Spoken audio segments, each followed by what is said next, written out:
Bismillahirrohmanirrohim. Qishda kelganimizda bu tarafda qurilish bo'lyapti. Bu ichkari pashti bitibdi. Yangi burchak endi bu. To'g'rida Ka'batulloh ko'rinyapti. To'g'rida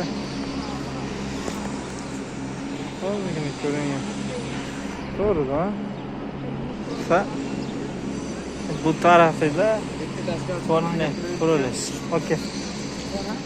Bu yerga katta Al-Haram Emergency Hospital deb hospital tushayotgan kasalxona.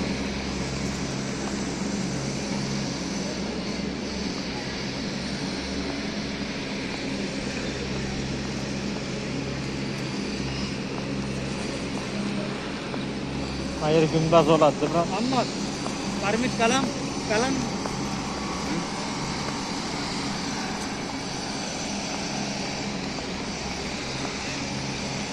hali ehtiyot olinglar.